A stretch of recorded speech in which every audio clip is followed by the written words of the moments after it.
Region C. So there will be some sessions of this nature that are going to happen across all regions. So we are going to be focusing on this region. So safe to say that the most important thing, as the program director has indicated, what triggered these discussions is the fact that we as the city of Johannesburg, we know that we are made out of people that live in the city. We are made out of citizens. We are made out of residents associations. We are made out of stakeholders. We are made out of businesses, civil society. And these are the people that organically make the city become what the city is supposed to be. And that's why we value we value and we take seriously your engagement.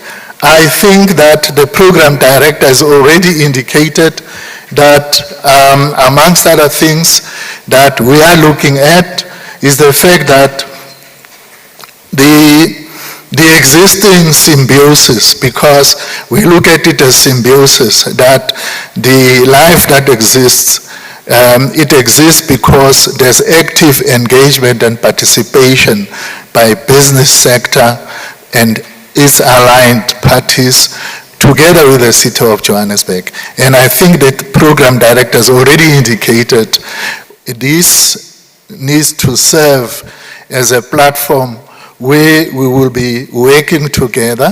We strengthen the links, we strengthen the ties so that going forward there will be formal platforms for us to engage one another as the city, together with yourselves as people conducting business in the city of Johannesburg, but also within Region C. So I decided to put up these slides because these are going to assist us in framing our discussions, because I've been pondering, if I look at the geographic location of our region, Region C, we are slap bang in the middle. Now, up there, I've put up the N1 freeway.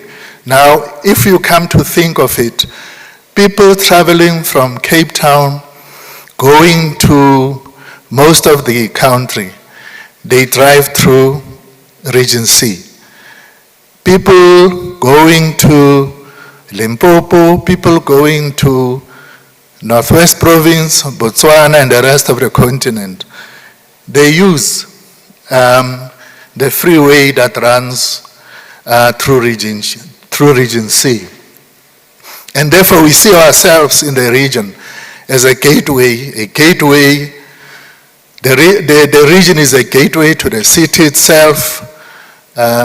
We are a gateway to other cities, other metros. We are a gateway to other provinces.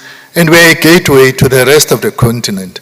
And these are the things that we will have to start thinking about and harness and take advantage of.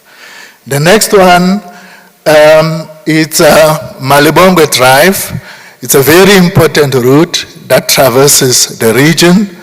And I've put it up because traditionally the region was made out of Roodeport and parts of Randburg. So traditionally, as the other slides will see, we grew out of mining, and then from mining we went on to manufacturing, and from manufacturing we are now largely, although industrialized, we are largely now services. So all the people that need services, those services, whether we're talking about goods, finished goods, or we're talking about services, people make use of the region as a gateway, and Malibongwe is one of those important ones.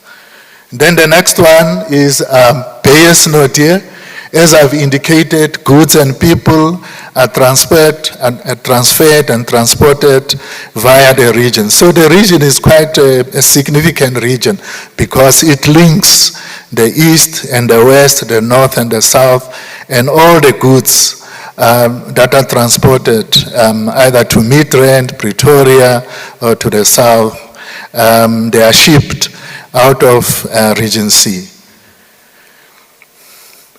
As we have indicated, just for interest's sake, for example, when we say that the city is well linked, Hendrik Potgieter, as you would notice, is one of the major routes, for example, that has been identified for G20. People are going to be using, the VIPs are going to be using Hendrik Potgieter to travel from the Mogale city, Magaliesberg, to Sandton and the rest of the city and other places. So that indicates the significance and the importance of the road network that we have. And then just moving on quickly, how wonderful and how well located and how good we are, the kind of infrastructure that we are sitting with in the region. This is just one example. There are many examples, so I've just decided to use one. The Walter Sisulu Botanical Gardens. People go for picnics, there's jazz concerts. It's a national park, so it's a one major center of importance if you think about tourism and the businesses that are linked to tourism in the region and in the city, of course. This is where you are currently sitting. The Roodeport Theatre is a very important cultural anchor and a cultural node for the city of Johannesburg and the region itself.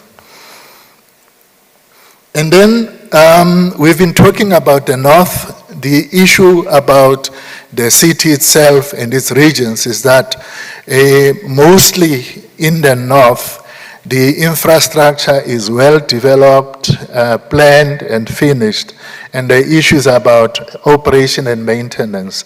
And then in the south, when we talk about Bramfisherville, Doornkop, Tshepiso, the baseline of infrastructure is still low. However, the city already is on its road and it's on its way to make sure that there is upgrade of infrastructure. As you can see in the bottom left, that's one picture we've taken in Bramfisherville.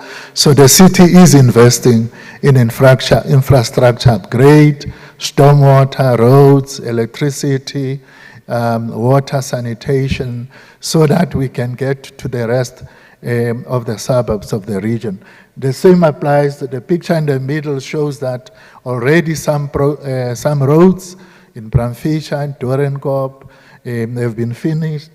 And the last picture on your extreme right, it's also parks. So the city is woke to the fact that for investment to happen, for business to happen, for people to flourish, for people to be productive citizens, we have to invest in infrastructure, but also invest in social infrastructure, because with social infrastructure, people don't only work, people must live, people must play, people must entertain, but at the same time, those becomes areas of business development and investment for people to look at. I'm not going to go through that. We will make the information available. This is just to get an indication that these are the wards that constitute the region. Let's go to the previous slide. As I've indicated, we are a big city of more than 6.6 million people. As I've indicated, we're a region in the center, and I've already indicated we've got region A, which is traditionally Midrand, region B, which is traditionally West Cliff and North Cliff, region C, where we are, region D, is traditionally what was Soweto. Region E is what is Sentin and Alex. And then Region F is your CBD. And then Region G is the south of your Linazia and Orange Farm end. And the things that I can talk about, one is, if you look in the middle, where it talks about sector composition, I've already alluded to it, that historically, if you go back to 1886, 1897, the city of Johannesburg grew out of gold, out of mining.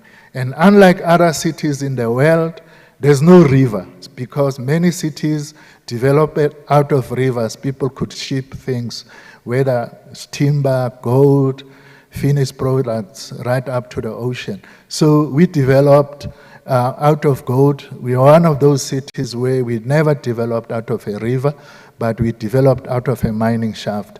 Ironically, from where we are sitting, across the road, across Ondeka, there's a place called Klofendal. So it's one of the first mines in Roodeport.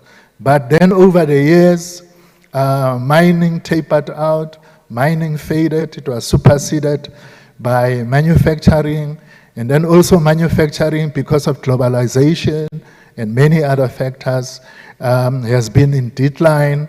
That's why if you look at the slides there, you'll see finance, about 35% of the economic activities that are currently happening in the region constitute about 35%. And then also the next one is community services. As you know, that there has been a shift towards what is called the tertiary sector. Next. I've already spoken about the fact that the population of the city, but I can just quickly go to the bottom where we've highlighted in red. When we talk about the population of Region C, we're talking about just over 1.1 million people.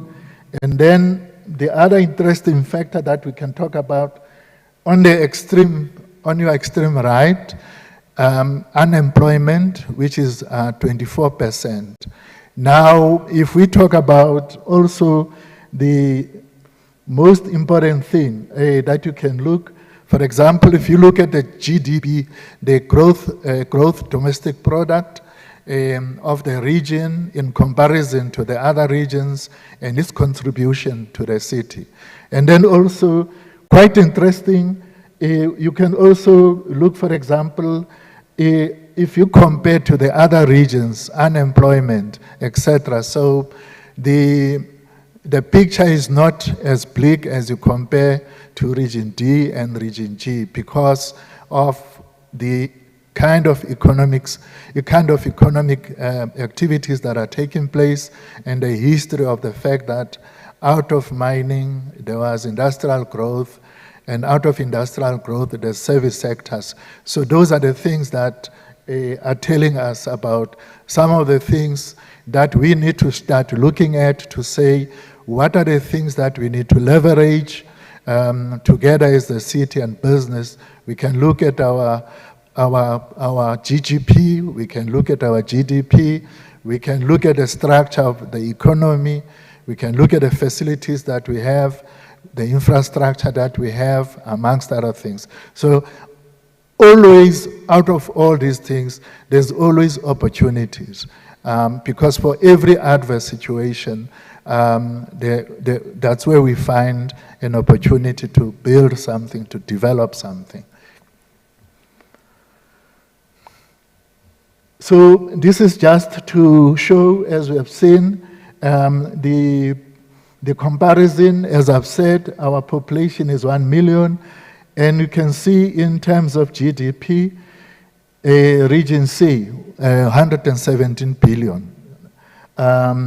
Employment, that's the number of people that are currently in employment, and then that is the land size. So why we're having these stats is because these are all the things that we need to start talking about, because if you talk about population, You talk about, for example, the composition of the people. If you look at the pyramid, for example, you will have old people. But yes, old people, people that have got money, investments, skills, expertise. If you talk about young people, you talk about people that have got energy, that are organic.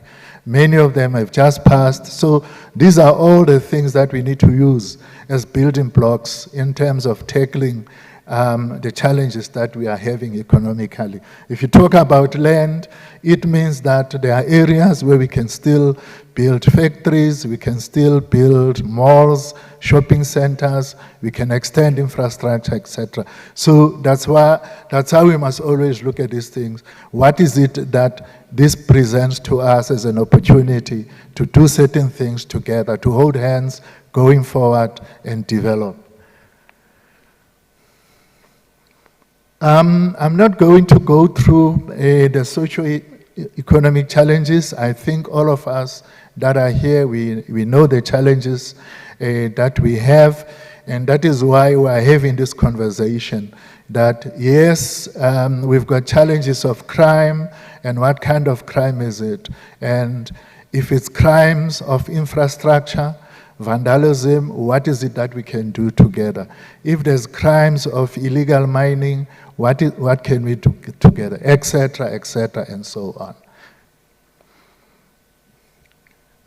Okay, move on.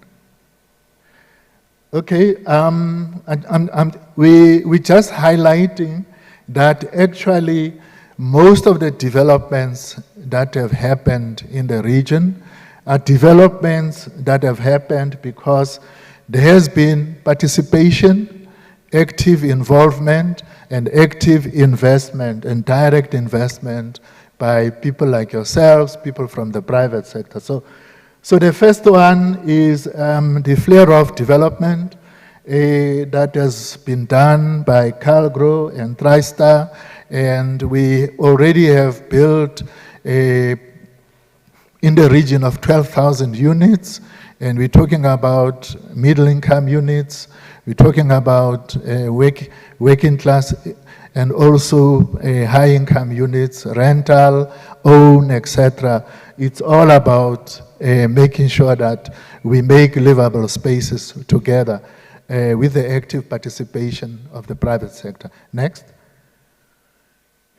The next one is on the other side, flare off, and on your way to the Masingita group will be putting up a shopping mall.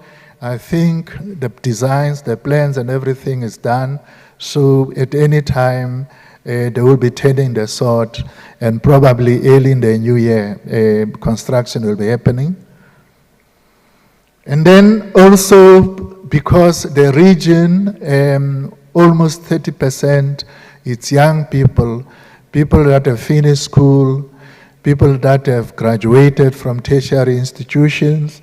So there has been a push that we need to start working together with the private sector, engage young people in terms of IT, in terms of skills, small scale business. So in June, there was an initiative that was taken by Harmony Gold Mine, because Harmony Gold Mine have a footprint in the region.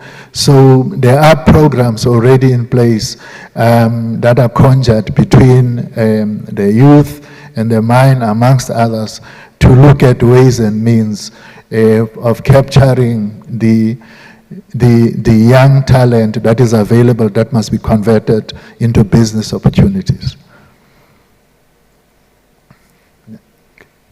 Next one. Next. Yeah, let's move on.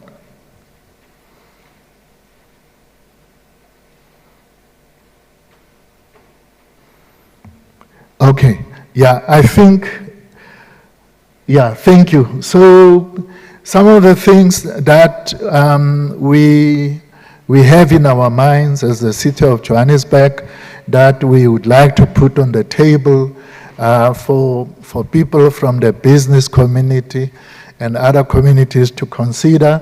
For example, one of the things that the city is talking about, Rebuild the City with Us campaign. There's many things that we can look at. Skills retention, like I've already said that in most instances, there's always collaboration with people that have retired, retired planners, retired engineers, retired architects, retired auditors, and so on and so on. The list can go on and go. So these are just examples of some of the things that we can look at. The next one is adopt a sport cleaning campaigns. I know once upon a time there was even some communities that say adopt electricity pole, adopt a traffic light, so that the infrastructure belongs to the people that live within that vicinity. And then security and protection of the infrastructure are some of the things that we would like to put on the table, but obviously these are things that will have to be considered by yourselves. And then also there's many thought processes currently that we are having.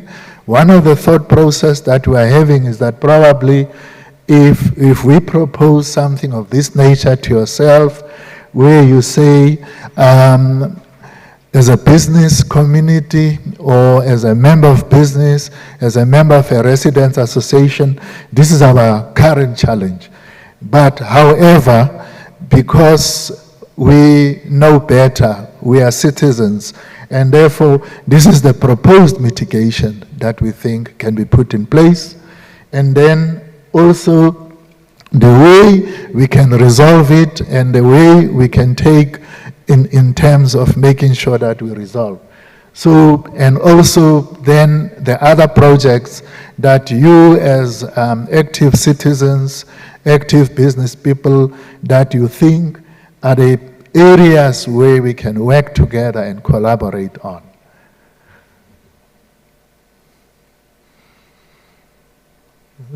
Yeah, so in a nutshell, I've tried my best because we could speak and speak, but we didn't want to. We just wanted to put on the table things that will stimulate us into having a discussion on some of the things that we think that going forward we can talk to one another about, but also post today we can start the discussions, we can start the journey together. So I will stop here. Safe to say that let me express my gratitude for your audience, and thank you very much for lending me your ears. Thank you, Program Director.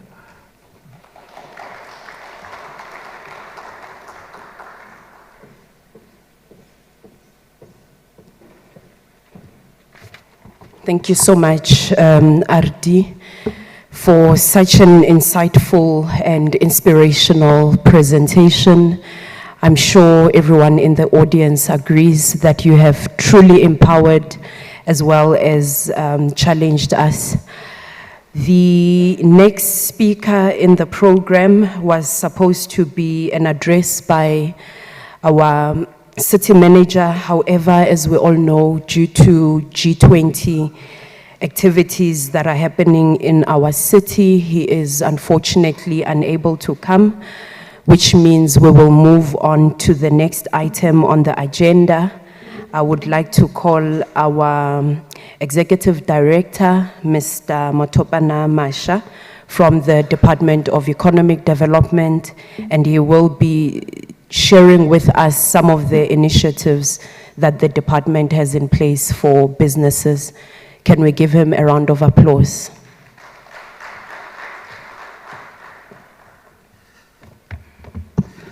Good morning. I hope you're well. As indicated, my name is Matupani Masha, Executive Director, Economic Development. I've been in the department now for about 10 months, 11 months. And I think one of the things that we did when we then arrived was to just assess and analyze the level of our interaction and interface with our stakeholders. And we realized that I think one of the gaps that we had was that we didn't necessarily have a structured platform where we can engage with business, big business, on their unique issues, because business people have a special mandate, a special responsibility in terms of our economy. But we were sort of lumping all their issues with all the issues. So you will then go to IDP sessions and say, hey, we've got a problem, and the issues will really just fall through the cracks. And we therefore decided that we need to really have structured sessions so where we can engage with business and have a program where we can really intervene and resolve your issues.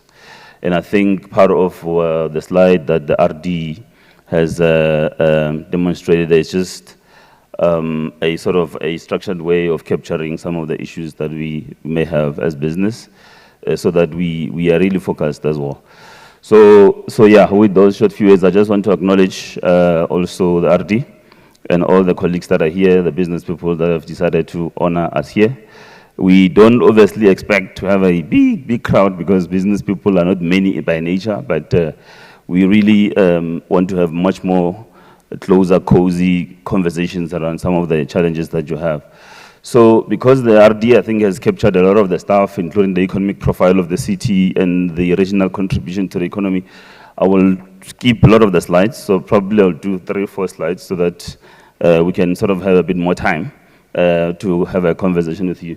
But just maybe the previous slide, just to maybe summarize in terms of the department, our role really, especially as it relates to the work that we're doing and the conversations we are having here, is really try and facilitate the enabling environment that can attract investment, but also retain investment. So it's one thing to attract investment, but another one to retain it.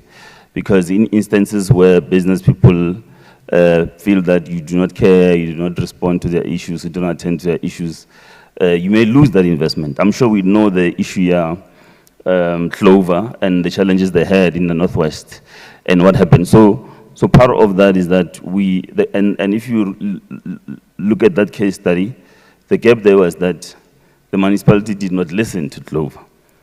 That was the biggest problem. And really, as a municipality, we want to make sure that we can address your issues in a more structured way, have timelines, and successfully resolve those so that you are at home in the city of Johannesburg.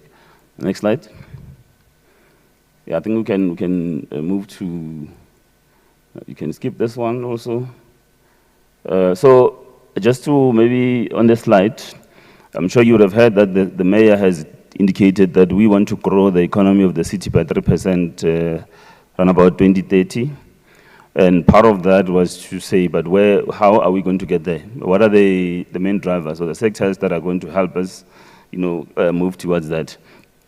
This is just a tabulation of some of the sectors that have been identified in terms of their contribution to the economy, and some of the projects that we are packaging to really drive investment in these areas, but also the drivers and how we're going to really get the city to that percent that the mayor spoke about, including linking back to some of the issues that RD has raised. We can skip this slide. We can skip this. Yeah, so in terms of trade and investment, we want to promote the city as a preferred investment destination. If you look at bullet number 3, we also want to fast track. So in this case, what we really want to do is that a lot of the issues that will, under normal circumstances, delay, approvals, and so we've created what we call an investment fast tracking team as a department, as the city, which is led by our colleagues in planning, because as you can imagine, a lot of the initial stages around initiating projects includes approvals and some of the licensings that are required. So that committee has started doing its work to make sure that we will receive projects, look at the project, analyze where there are problems, we intervene. Where the timelines, for example, in terms of prescribed turnaround time is 6 months and so, we try and really reduce those so that a lot of the focus become, realizing the investment on the ground as well. And the intention, of course, is to make sure that business can focus on business and contribute to the economy of the city. Next slide. Yeah, so here we just indicating why business retention is important. I think I've already indicated that what we have really value the already existing businesses that we have that have invested, that have taken the risk and deployed their skills to invest and contribute to the economy of the city. And really we want to make sure that we provide additional support. We are able to intervene where there's a need for intervention, and we're able to resolve some of the issues as well. Because as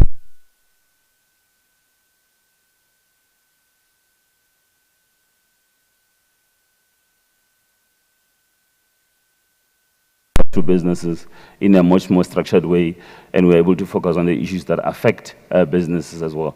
And I suppose we will share the slides, and you can then be able to refer to some of the data and in the slides around why supporting existing business also in our city, in addition to new ones, is important as well. The next slide.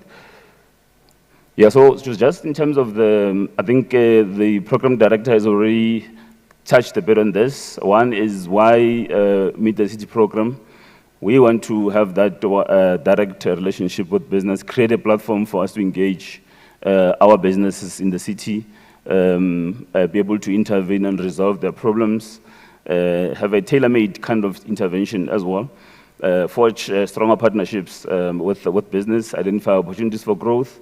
And there are instances, and just to give you an example, where you may find that we've got one business that is investing, but where their facility is the border between the city of Johannesburg and Nikuruleni. So on the other side, the rates and other things are different on the side, that because it will also depend in terms of tariffs that are set by different authorities. And without really a structured, focused discussion between the cities, but also support, it is almost impossible for such a project to really take off. So those are some of the examples around how we obviously intervene where there are challenges, and we're able to support business so that they focus on really driving the investment as well. Next slide. Yeah, so we want to make sure that we obviously create a better investment climate. We resolve issues that the business have within reasonable time. That we, in the regions, we also have a regional approach where we are able to really have a profile, like the RD has already listed some of the challenges. We focus on those really in the regions, and we are able to intervene. And where possible, we bring other partners as well to be able to assist us in resolving these issues as well. And we're able to also track impact and contribution from our business partners in terms of the work that they're doing in the regions also. Next slide. So some of I've already mentioned the investment fast-tracking team that we've already established. We've looked at a couple of projects that we are unlocking, and we are resolving their issues. Other issues is we do have a lot of incentives as government generally, and sometimes they are not necessarily communicated better. So we want to use these platforms to communicate those as well, so that as a business, as an investor, when you invest, already you know that if it's a property development, these are some of the incentives potential that you can access. If it's a manufacturing, or if it's a green economy intervention, for example, these are some of the incentives that you can access. You've heard recently that the city also, we are doing also a debt rehabilitation program where we also are encouraging especially business people to come forward where they've got issues in terms of their debt or billing, and we're able to really provide a structured intervention so that we reduce also the cost of doing business for some of those as well. So that program is already continuing. I think colleagues will also come later to just talk at a high level on why we want to assist some of our partners in rehabilitating their debt, or at least have a relationship where we can help them resolve some of the issues around payments as well. Also, as we resolve some of our issues around billing and so forth also. I think that is important, but also just to indicate, as the city, we also conduct, working with DTIC, a lot of international missions as well. In some instances, we will invite businesses on those missions as well, so that they're able to expand their market access opportunities beyond the borders of South Africa. And I think this platform also creates an opportunity for us to start engaging on those, so that when we are invited to whatever country where we on a business mission, we're able to also bring along some of our businesses to showcase what we have or what we can do as a region, but as a province, as a city, as a country as well. So that is also part of why we want to really have a closer relationship with you as well, but also engage on other issues also that that you need to be resolved, whether from policy and other factors also. Next slide. Yeah, so also, as you know, that we're working with the national government around the intervention in the city of Johannesburg, the presidential working group, which is a partnership model that the president has initiated in the city, brought in a lot of private sector partners to work with the city. In Region F, for example, a lot of those will be property owners in the inner city. I'm sure you would have seen in the media a lot of the work that we're doing in the inner city. And it will obviously, will also extend that program to other inner cities, Randburg, Roodeport, so that we really can start making sure that we clean up our inner cities and we reposition them as anchors for development, anchors for economic growth, as they are meant to be. Next slide. So this will just be at a high level, I think, some of the partners that you would have picked up in terms of the presidential working group, just to re-emphasize the point that the RD made earlier around partnership being an important enabler for development.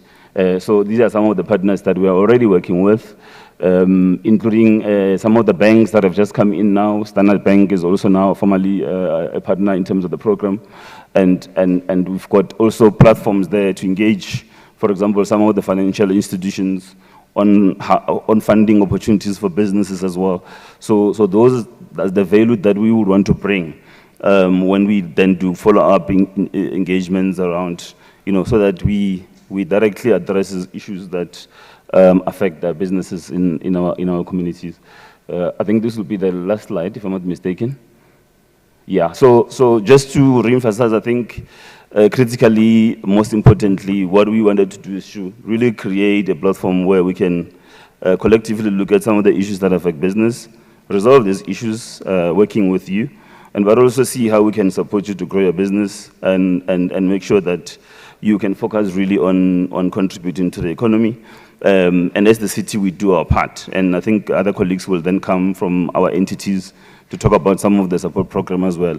Also later on in our engagements, of course, where there are issues that maybe are not raised, we do have that opportunity to raise them with those. We would want to have those issues listed properly, as the RD had indicated, and understand who's responsible for each, have timelines so that we can be able to really track and resolve these issues as the city, working, of course, very closely led by the regional office here, so that we rebuild the relationship that we have. We create a platform where we can have cordial relationships, and because at the end of the day, we have the same interest to grow our economy and really build our communities, I think.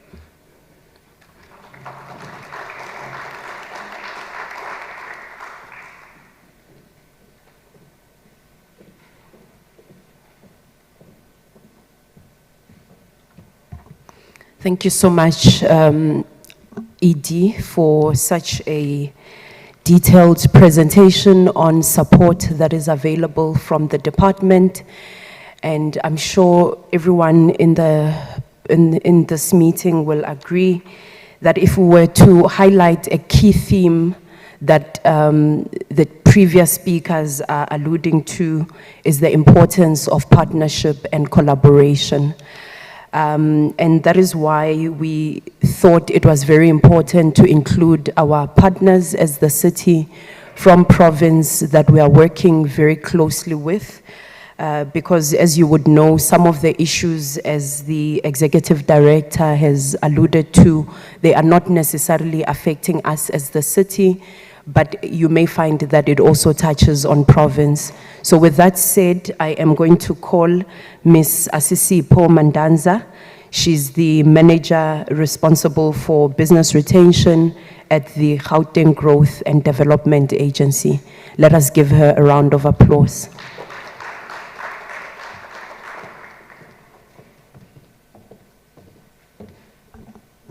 Good morning, everyone. As Amu has said, I'm Asisipo Mandaza. I'm from the Gauteng Growth and Development Agency. I'm mainly responsible for business retention, expansion, and aftercare, and I look after the city of Joburg area, which we call the Central Corridor. In my presentation, I'll just be talking about the GGDA, who we are, for those that may not know about us, and the work that we do for the Gauteng province. Next slide. The GGDA, we are an agency of the Department of Economic Development. We were formed to be a catalyst for economic development initiatives for the Gauteng province. Our vision is to be a catalyst for innovative and sustainable growth. So we look after economic development activities within Gauteng. We were formed in 1996. I'm not going to go through that because I want to dwell in detail about what we do, the support that we provide to businesses. Okay, at the GGDA, our core, we've got trade and investment, which is the core unit that I'm coming from, which we are responsible to attract investors, foreign and domestic investment into Gauteng. We also look after economic infrastructure. You will see we do a lot of work into revitalizing industrial spaces and ensuring infrastructure development into Gauteng. And then we also look after, we've got business intelligence, which is the engine within the GGDA that guides us with economic research on the work that we do. As part of the GGA group, we've got a border, from the broader group, we've got sub-entities like your AIDC, which is your automotive supplier park. They're based in Roslyn. Those are the ones that develop the auto sector, looking auto components. We've got the GIDZ, which is in your oral tambo side, that is an SEZ, where we are attracting tenants that are looking into being established into an SEZ, looking for export purposes, as well as just to supply the rest of the African market, as well as South Africa. We've got the Innovation Hub, which is based in Pretoria, that looks into research that is innovative, looks into technology development, as well as the Constitutional Hill, which is more of your heritage site that you will see in the central region in Joburg. So the unit that I come from is called the Trade, Investment and Regulatory Enablement Unit. That's what I will be talking about today, the services that we offer to businesses within that unit. Next slide. So what we do is we focus on investment promotion first and investment development. By that, we look into who wants to come in to set up into Gauteng. We promote Gauteng as a viable place for businesses to come in and invest. By Gauteng, we promote all the metros as well as the district municipalities, including the city of Johannesburg. We identify opportunities that businesses might want to come in and invest in the province, and we highlight those to global players. We also track foreign direct investment that is coming into the province, whether from activities that we undertake as the province or activities that are undertaken at a national scale. We also do investment facilitation services. We understand that businesses get frustrated sometimes with the delays that they face, whether it's approvals or when they're coming in, if they're coming from abroad, they do not have an understanding of the market. They want someone to hold their hands just to guide them through the processes. That is what we do. We do investment facilitation work, whether it's working with the municipality to get approvals, working with the relevant environmental departments, or whether it's Department of Environmental Affairs, working with them to get their visas. We just make sure that when they're coming in, they're able to lend softly through our office at Investors Say. That is the work that we do. We also do immigration facilitation services for those that are coming in from abroad. And also we just advocate for an investor-friendly environment, because we understand that for businesses to thrive, it needs to be easier for them to do business. So that's what we do at the GGDA through the investment facilitation team. And then once they've lended, by lending I mean they've set up, they here in the city of Joburg or whatever municipality is, we've got the aftercare team that looks after them. It looks after them by checking what issues are they facing that might cause them to pack up and leave. That is the aftercare services that we provide. Through that, we facilitate engagements with local municipalities, with businesses, with the relevant entities, just to find out what are the pain points that these businesses are facing, and we offer them support. If they're looking into expand, we also help them with their approvals. There's different approvals that businesses need. It depends on the sector sometimes, but we are there to help them by fast tracking those approvals. We get businesses that say, I've applied for my EIA. We know that the general rule is 90 days, but it's been more than 90 days and I'm not getting the satisfaction. That's where we come in from an advocacy point of view to work with these businesses as well as the relevant department to ensure that the approvals that the businesses need are in place.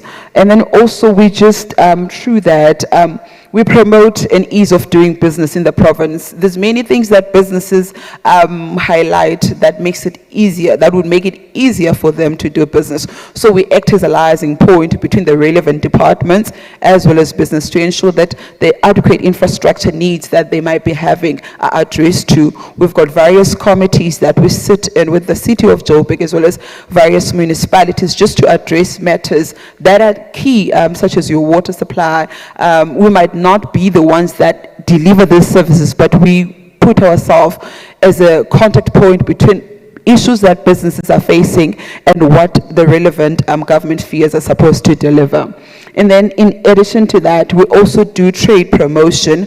We've got a trade and export unit that looks into businesses that want to export. If you want to send your products abroad, we'll help you with identifying markets. We'll help you with getting the relevant documentations. We'll help you with guiding you with things like your permits, your export controls. We also do a lot of trainings. We promote intra-Africa trade because we understand where Joburg is situated, or the city of Joburg, if we look into a broader scale, is situated as a gateway of Africa. So you get a lot of manufacturers that come in and set up here, but they are looking to export. So we play quite a pivotal role into that. And then how we do that, we have identified the key regions within Gauteng. The next slide is going to show you that.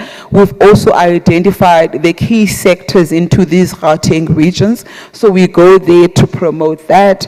We advocate for change in terms of policies that make it easier for businesses to thrive. If there's issues that, for example, we've been engaging with the medical equipment suppliers on issues that they are facing within the sector, as well as the medical businesses that produce medical medicine, if I can put it that way. They've got issues that they are facing as the industry. Then we engage with the relevant departments to try to sort out those issues.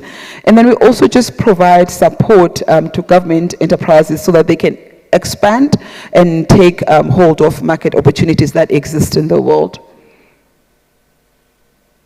These are the corridors that I mentioned. So you would look that we have divided the Gauteng into 5 corridors, looking at the sectors that these corridors are strong at. So if you were to look at the central corridor, which is where your city of Joburg is, that corridor is quite strong in terms of finance, ICT, retail, and pharmaceuticals. The work that we're doing with the pharmaceuticals plays into that to promote pharmaceuticals coming into Gauteng and making it easier for them to set. So we also look into Tshwane.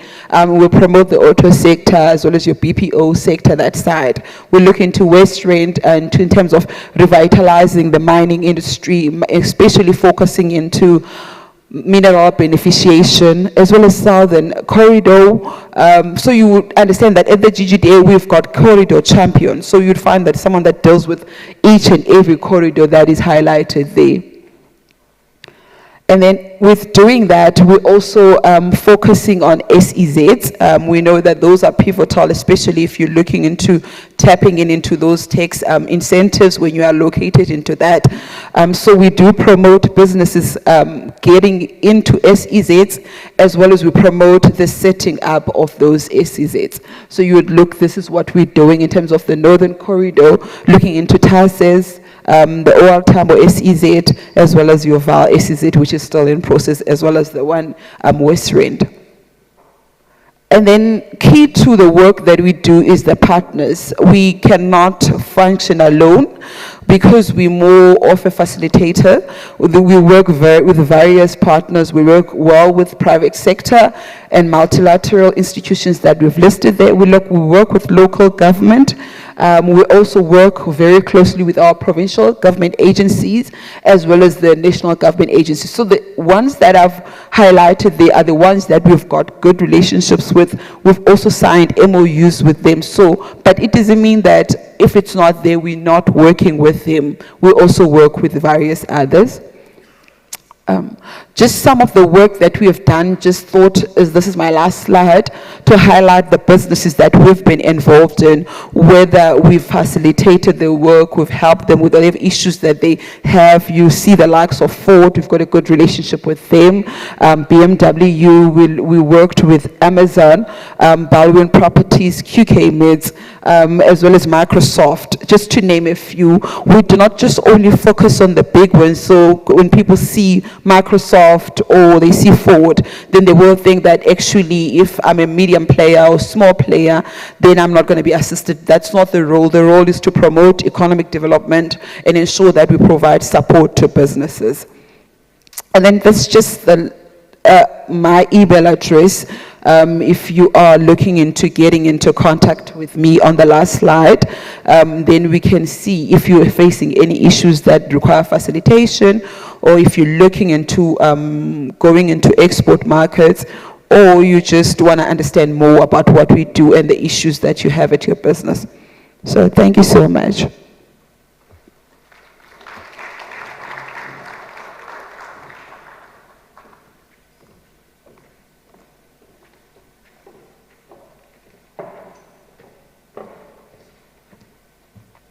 Thank you so much, Asi, for such a detailed presentation. I'm sure we can all agree that we are empowered, especially for those that were not aware of the services that are available at province.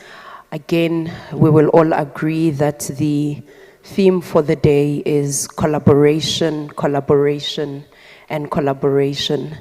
When I was looking at the last slide that highlighted the key partners, I was just thinking to myself how wonderful it will be if some of the companies that are represented here can also be flighted in the next presentation. With that said, we are going to call Ms. Mpho Matele Musa.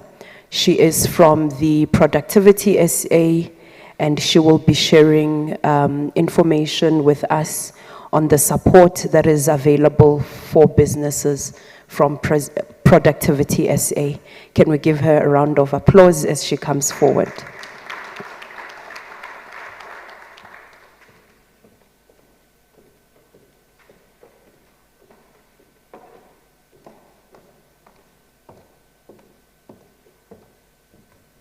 Good morning. I believe it's still morning. All protocol observed. It is very interesting when other speakers has already talked and they have showcased the partners. The good thing is we were shown by GGDA, so yeah, my presentation does not have our partners, but we are partnering with everyone, including the city of Joburg itself. That's why I'm here. Thank you. So this is the content. We may move. So who is Productivity SA? Productivity SA, we are within the Department of Labor, Employment and Labor, as it has been changed. And this is how we have been scheduled by Schedule 3A. And then I'll move quickly to the vision to lead and inspire a productive and competitive South Africa. It is important that South Africa be competitive. Wherever we go, we should be talking, when you are outside, she's talking about export, then they will be saying, we are from South Africa. And there's a mission there, and then there's a value proposition. Let's move. These are our footprints in different regions. We've got Region 1, which is Gauteng, Northwest, and Limpopo.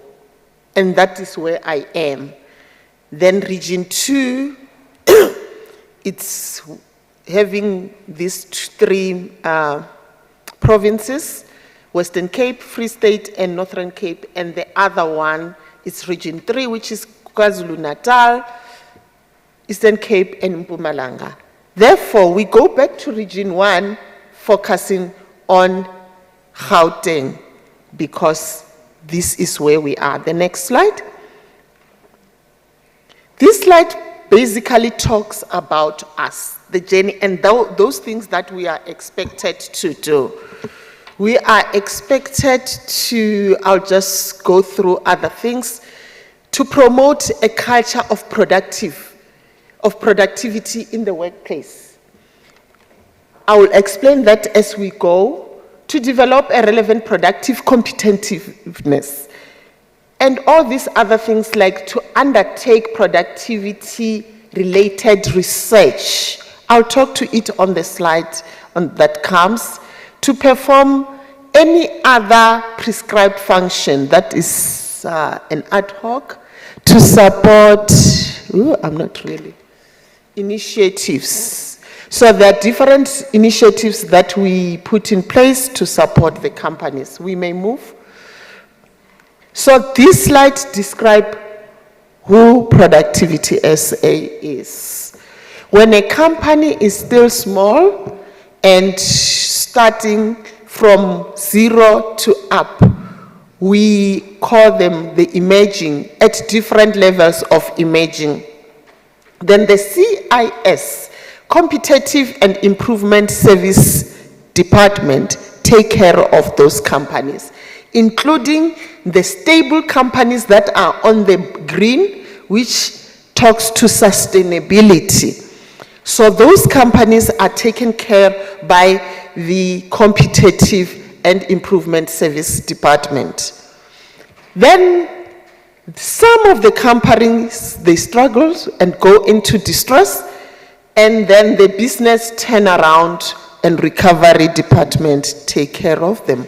However, we are not the recovery section, companies like those that the company will call and say, come and do this and this and that. We are a different one. Then we've got other sections, which is research and development. I'll talk to it. Thank you. We can go to another slide. These are the three main departments that offers different things, as I've indicated. Yes, we've got HR, we've got IT and others, but those are the three main. Competitive or CIS. The CIS, as I've indicated, is responsible for the small companies and biggest companies that are stable. But we've got programs that are designed to make sure that even those that are starting, we take care of them. Because if we do not take care of them now, they might not be sustainable as time goes on. We may move from this slide. So this is the capacity building workshops that we do have. We've got the PAP, which is the awareness. We just put the group of people and talk to them and say, these are the things that you can do. It's just a one-day awareness program. And in that one, we talk about productivity. Why productivity? Maybe let me just start by introducing the concept, because the concept says you need to be productive. How far is your productivity levels? Are you measuring yourself? You cannot say that I'm being productive if you are not measuring. So you need to know the level of wastage, you need to know the level of absenteeism, if your machines are working or efficient, the utilization in your offices and everywhere. So when we talk about productivity, we talk about how can I do better today, tomorrow and next year and next year. You change as things change, as technology change, as everything change. You need to know your level of your productivity levels, which means you need to know your competitors. You need to know everything about your industry and your product as well. Then we've got another one, which is the business startup, where we help people to understand themselves, to say, I am an entrepreneur. And what are the opportunities for me to grow as an entrepreneur? Yes, you've got a good concept, but do you know what you're supposed to do? And then on that program as well, we look at developing a business plan. We are not saying those people will be developing it by themselves, but they should know what goes into the business plan. Because usually somebody asks somebody who is in Pretoria to develop a business plan for them, and it's just cut and paste, does not talk to what they're supposed to be doing. There is no research that has gone into a feasibility study. So in that one, we are just training you so that you will be part of those that are doing that for you, with you.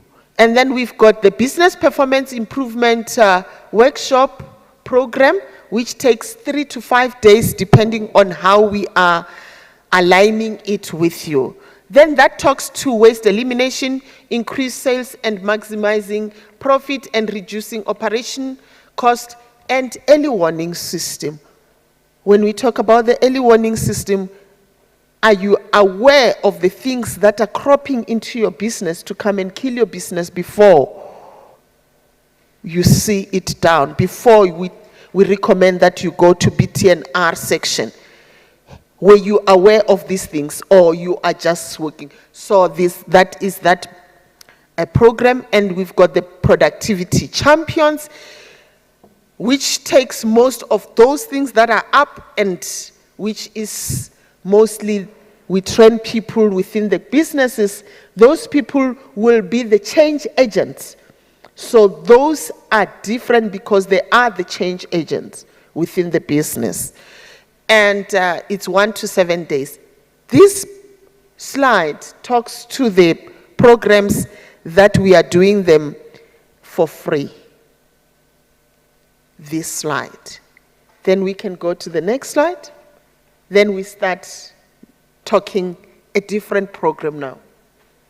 We take pride also on this program, which is the Kaizen program. What does Kaizen mean? Changing for good.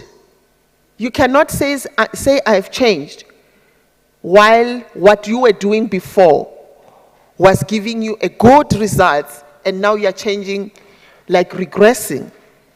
This concept is a Chinese concept.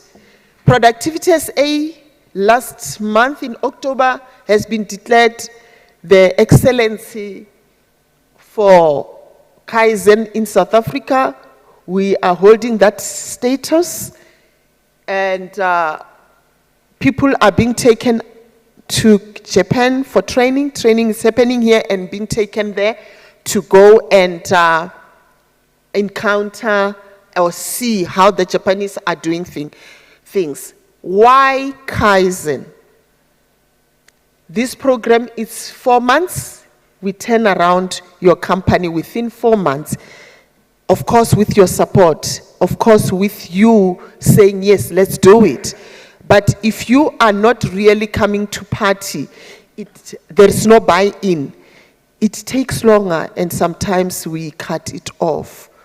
So it is a very serious, engaging company, as you see the criteria there. the Japanese have used this methodology with the philosophy of continuous improvement. The Toyota company has been one of those that has championed it long time ago. So we are really using this.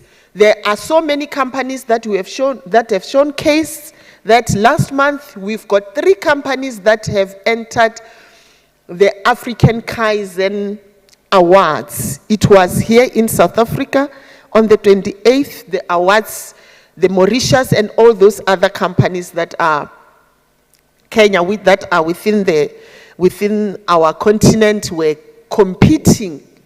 That has gone through this program. So one of our companies has taken number 2, and we still believe that next year the ones that have been encouraged, they are going to go and showcase themselves. Then the objectives is to introduce the key concepts and the tools. There are so many tools, so many tools. Others that are electronical, others like 5S and the like. Maybe we can move from this slide and then I'll explain them quickly. The process, then it will explain better. How do we do Kaizen? We come and look at the baseline. We do the Gemba. The Gemba walk is the Japanese word which talks to site visit. We walk and talk and understand your business. And you are explaining yourself. You see, that's why we are going down. This is the problem. And we say, okay, we collect all the information. Then in that assessment, we recommend some information, and then we do the training, and then we do the real data collection to say when you are saying the company is having a problem, where the problem is. And within that, we go and then implement the program while we've got the targets, action plan with the targets, and then we perform and monitor what is there. However, for you to be doing this, the action plans and everything, there must be reports. I'm coming to you, to your company twice a month. The other week you are implementing. When I come back, I want to see the report. I write the report as well. How far is it? And then we change. Then some of the tools, there is 5Y. The 5Y, we go to the root cause. We don't just say the machine didn't indicate or the door didn't open of whatever that is supposed to do. Let's say maybe it's an oven that needs to open. We need to find out and deal with the root cause. In some instances, the root cause might be people are not trained or there is no SOPs. So some of the things are management problems. Some of the things is because there is a real problem with whatever productivity levels that you are trying to improve, because whatever that we have agreed on was not the right countermeasure, because there, by the process analysis, we sit down and write the countermeasures against the assessment. Let's move on. The outcomes will be this. People will be empowered. The mindset will change. Leadership will change focus, because this is an engagement between the management and the employees. It creates an organization that continuously improves and creates safe and decent work environment. Your company will be changed because you didn't know that there was a problem, but now that you have changed the way you are doing things, then you will be able to change and see the improvement of the quality, delivery, and eliminate waste and reduce cost. We may move from this one. Then there is Workplace Challenge Program. This one, it improves workplace relations. It starts there. It talks to the supply and the customer relationship. You are in between. You are, let's say you are production. Then we say internally who's your supplier, internally who is your customer. Then you need to understand and have a relationship with them. SLAs are written. You need to understand what is their turnaround time for them to supply you with the things that you need. If it's a procurement department, you know they're slow. So when you've got an SLA with them, you'll say, you won't go to them because you want something tomorrow. They'll be telling you, our turnaround time is this. So you understand each other. Then this one, as we continue, it looks at collaboration, best practice, and sharing lessons. Because it's trying to improve productivity and competitiveness. We may move. Okay, this is the number, is the criteria. And then when we are looking at it, thank you for this slide. When we are looking at this, we are saying, you are here. This is your starting point. You are at 1. You want to go at 5, which is world class. We cannot be doing business as yesterday because when we started, we used to do that. Remember, when I start the business, it's me and my idea and how I do things. But when it grows, it must go to the world-class way of doing things. And what is the world-class way of doing things? The next slide. I've talked to the customer and supplier, driven by linear and non-linear improvement initiatives. You don't have to change drastically like you are bringing these big things that needs big money. Small things, as you change them, they count. It eliminates all forms of waste and making value flow. You will realize we talk more of waste because this is what is happening in your businesses. But the wastages, they differ. It might be because your machine, sometimes it's stuck. We need to calculate and measure the time taken while it stopped working and the time taken when it is slow or while you are waiting for somebody to come and fix it. That could have been the time when you have been productive. So we go deep into what is waste, different forms of waste. We may move. So to explain the workplace transformation toolkit, we look at the management system, which talks to everything. This 1, 2, 3, 4 toolkit, they are the same. There's no one which is more important than the other. But we usually start with goal alignment. What is goal alignment? In goal alignment, we ask you to look at your strategic intentions and say, do everyone in the company understand what is it that we are supposed to do? Each and every department becomes a mini business. And a mini business then has its own vision, mission, and it aligns to the mission and the vision of the company. Then you measure them as you like measuring yourself to say, how aligned are they? If they are not aligned, if they are not meeting the alignment, then they need to start again. So that is the goal alignment. We'll go and look at it. Then there is toolkit. Toolkit talk to safety. It also talk to the 5S. I'll talk to it. Teamwork. This teamwork is not talking about me and you teamwork. It's talking about solving problems where you call upon few people and then those people become a team for a project to solve a certain project problem that is there. And then after that, it's dissolved. And then we look at the leadership. And then, of course, everything should come back to quality, cost, and productivity, delivery, speed, and safety. We may go to the next one. This is what I was talking about, goal alignment. We measure, in goal alignment, we will measure the quality. What was the quality defined? and the speed, cost, safety, and morale. And we also look at, if we are saying that we are aligning, are we aligning top down and also down, looking at what is it that they're supposed to align to? Then cleaning and organizing, when we talk about 5S, we'll be talking about sort, set, order.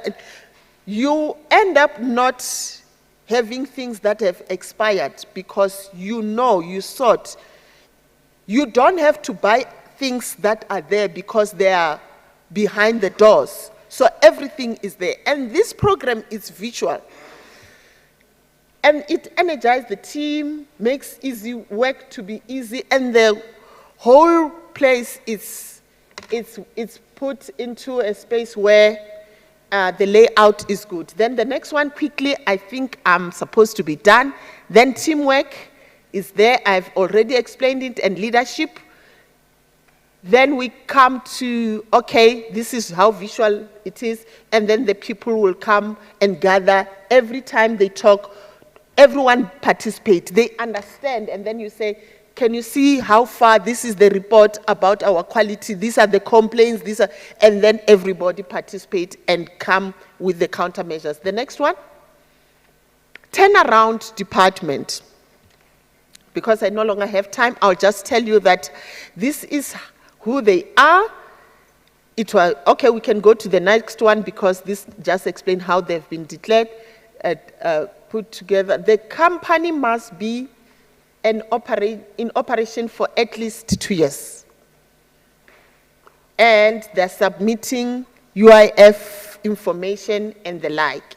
And there is information about SARS. And then we move. This is the process flow. There is nurturing in the company. Nurturing means they come, they explain, they look, they do assessment. After that, they train and put together a group within the company that looked at the program. And then they moved, and then they look at whether there's a crisis and until the end. And this program the department that is responsible for is UIF, because it's more about let's be sustainable and avoid retrenchment as well. The next slide. Okay, let's move because it's still on that.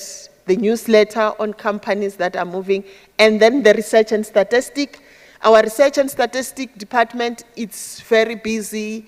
If you remember the IMDA reports about where South Africa is, whether it's number 52, number 53, as it changes and change its levels with other countries, the report that we give goes into that as well.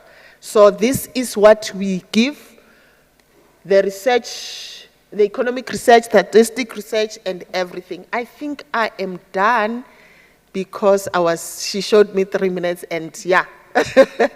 Yeah, we are done. Thank you so much.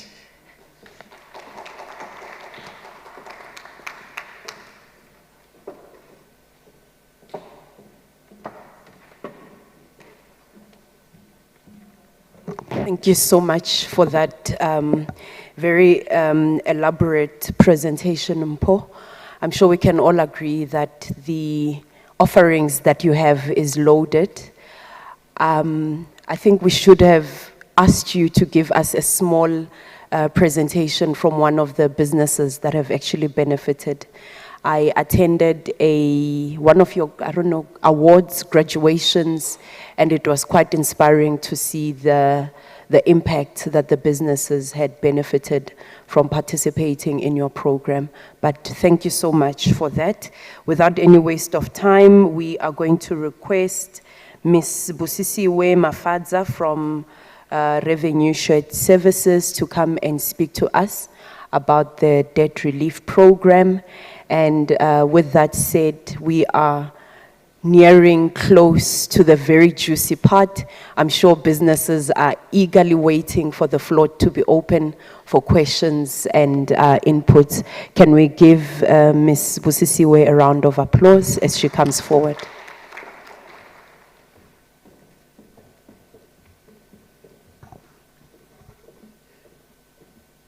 Thank you, Madam Program Director.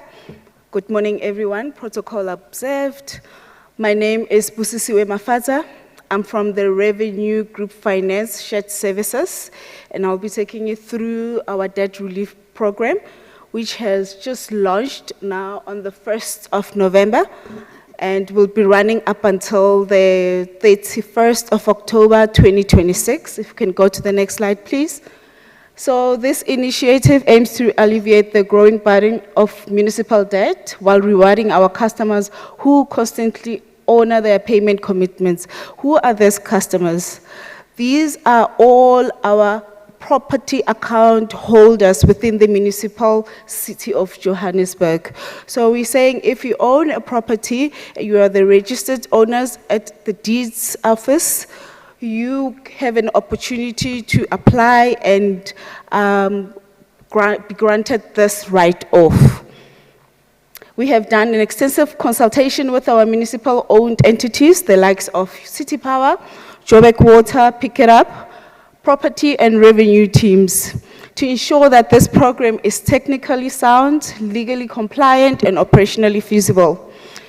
It forms a part of the city's broader commitment to responsible revenue management, financial inclusion, and sustainable service delivery, ensuring that every customer is not left behind within this benefit of this debt relief program.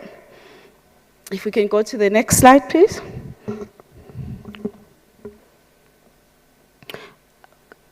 Sorry, I think the previous one. Thank you. So what is the purpose and the aim of this debt relief program? It's to support over-indebted customers, providing a structured relief such as full or partial write-off and payment arrangement. So indeed, with this write-off, we are offering a full write-off for certain customers, and for businesses, we'll be giving 50% write-off. I'll elaborate as we go to our next slide. Enhanced revenue collection and financial sustainability. Strengthening, the previous one. Recover debts and improve long-term sustainability. We'll be ensuring to relieve a based and accurate data.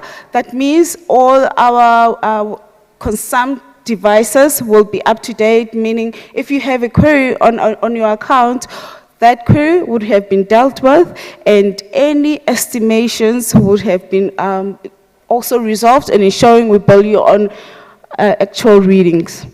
Here we also will be promoting responsible service use, normalizing tempered meters, and encourage prepaid metering. So any cut-offs, level 3s, illegal connections will be normalizing through this debt relief program. We'll be encouraging payment discipline and accountability, reinforcing a culture of consistent payment behavior across all customer categories. So if you recall, we had the previous phase for the debt relief program under the debt rehabilitation program. Here we're talking about the culture of starting to pay the City of Joburg accounts. Protect vulnerable residents, where we offer targeted relief for pensioners, indigents, and low-income households affected by rising service debts. If we can move to the next slide, please. Here, we're looking at the qualifying criteria. So, for large businesses, we are saying we'll be writing off 50% of the debt older than 36 months. So, all applicants, if you're going to apply today, going backward 36 months, will write off 50% of that debt. The remaining debt will be granting an opportunity to do an arrangement or pay within 60 days. Then we have small businesses, our faith-based organizations, the NPOs, old age homes, orphanages, and the body corporates, as long as the turnover is equal to and not greater than 3 million. They will also be getting the 50% write-off over the 36 months debt. The remaining 50%, here we're granting 60 to 12 months repayable payment terms. Interest and free waivers. We'll be granting 100% interest write-off and waiver of final demand disconnection and other sundry charges. So we'll also be looking at all the interest charged, all the cut-off fees, anything that has to do with miscellaneous charges we will write off, and this applies to all qualifying applicants. The remaining balance will be paid over a period of month with accordance to the acknowledgement of debt or be cycled in full. The next slide, please. So what are the conditions? Ownership. Applicants must be registered property owners. For organizations, small businesses, NPOs, and the extractor must submit the latest 3 years of audited financial statements, 6 months bank statement, and should not exceed an annual turnover of 3 million. Account compliance, the meters must be normalized. That means the devices must be up and running, up to date on actual readings, and no cutoffs or level 3 cutoff where the meter has been removed. Repayment terms, 12 months to 24 months will be for our general customers. For large businesses, as mentioned, within 60 days. Small business will be giving them a repayment plan of 6 to 12 months. And this is our disclaimer. The city reserves the right to conduct a full financial assessment of applicants. And for non-compliance, any post-relief non-compliance regarding, for example, tempering the non-payments will result in the reversal of write-offs and the application of standard credit control measures. If the property is sold during the program, any outstanding balance will be due in line with the city's clearance and the credit control debt collection. If the property is not aligned with our zoning, the property will not qualify for consideration and penalties will be imposed. Also, this include all the vacant land properties. They're not included in this debt relief program. Any mispresentation will result in the reinstatement of the write-off debt and immediate termination of services. So we will not accept any late applications. The program is opened up until the 31st of October, 2026. Please, the next slide, please. And these are the required documents. We've touched on the previous slide. 3 years of the recent audited business financial statement, 6 months latest business bank statement, the CK documents, certified ID copies of all the owners of the business, obviously a proxy also, and the ID. And the application must be completed and signed in full as per our qualifying criteria. Where can we get these forms? The forms are available on our website, with our customer service center regional email addresses. For Region C, it's revenuereginc@joburg.org.za. And any of our nearest customer service center within the Region C, we have 3 different offices, which is here at Civic Customer Service. We have one at Cosmo City. We have another one at City Hall, Roodeport Town. Application verification, applicants must complete the application form in full and sign and date it. All required supporting documents per application category must be attached, and the owner must be registered at deeds. We will require all the financial statements as previously mentioned. Once verified, applicants receive written confirmation and must sign an acknowledgement of debt. So here we're saying, once you apply with us and we've received your application, you get a reference number. What we require then is for you, the applicant or the owner, to continue paying so that it doesn't disqualify you when we now receive your application. Because if we go back and check our records that there were no non-payments even after the debt relief application, that will deregister or dequalify the applicant. And obviously the 50% and the acknowledgement of debt will be done once a written confirmation has been done. Approved accounts are monitored for compliance. Going forward, we'll be checking for any tempering, false information, or missed payments. We'll cancel the relief and reinstate the debt. That brings me to the end of the presentation. Thank you very much.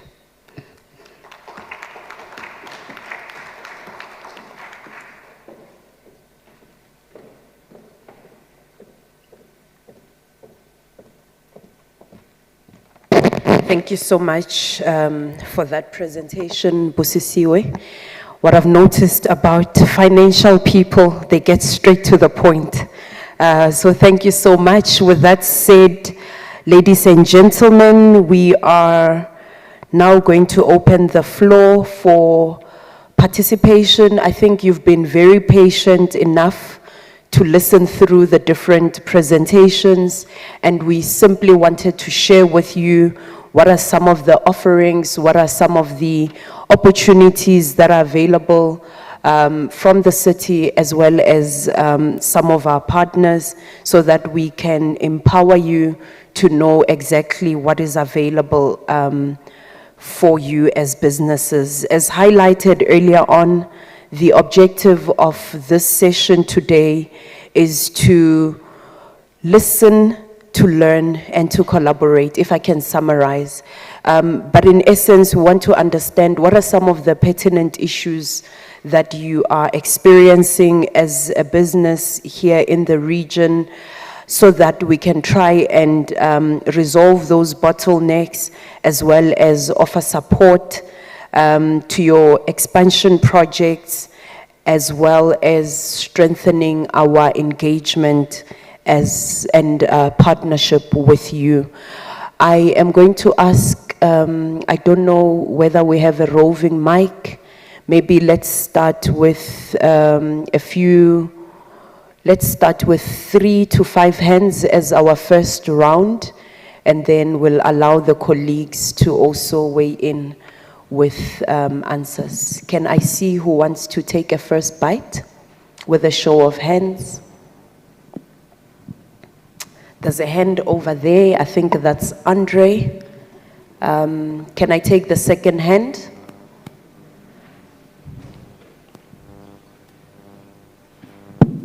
I can't see because of the light. Is there anyone else?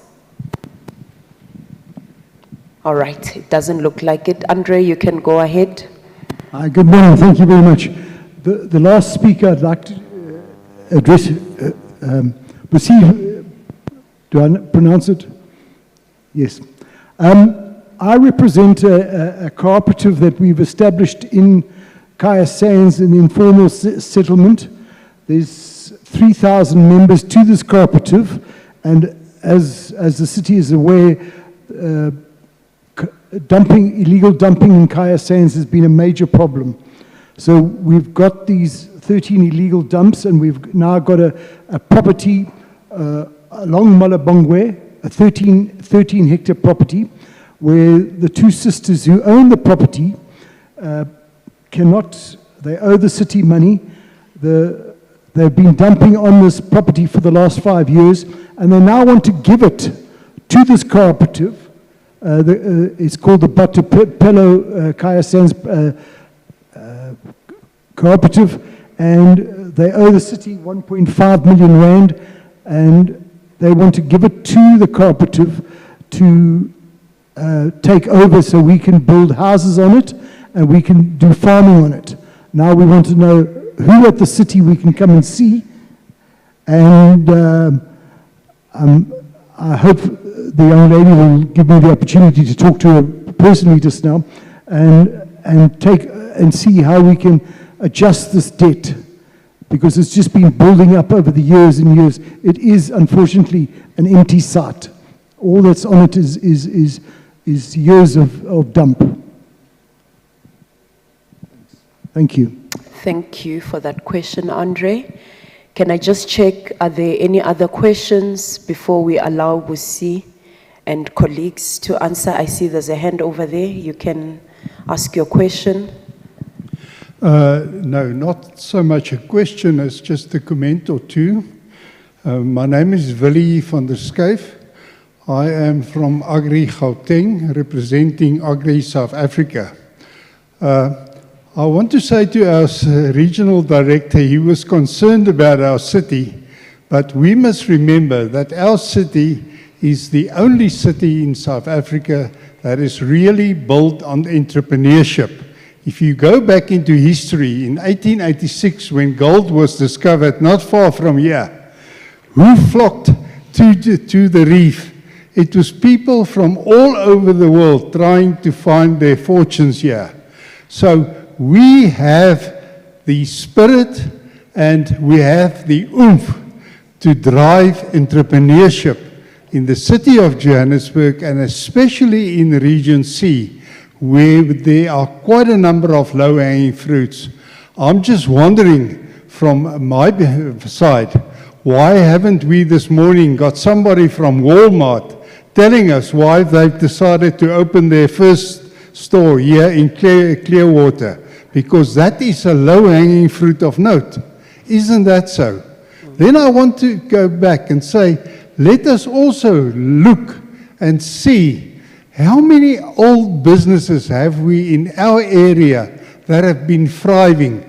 If I go back and I think of Springbok Patrols, who's now Fidelity, whose head office is just down the road here on Deckers Road. Kajis comes to mind, who are excelling within the sport environment, selling bicycles. And so we will find numerous of them. We need to sit down, look at what was presented to us, and refine it. The executive director was referring to very briefly there to the Johannesburg Business Forum. It was a formation that worked. Why do we want to reinvent everything? Let us try and just get the wheel to run smoother. Thank you. Thank you so much for those comments, Mr. Villi. Very valuable inputs indeed. Can I see if there's any other questions, comments? There's a hand over here.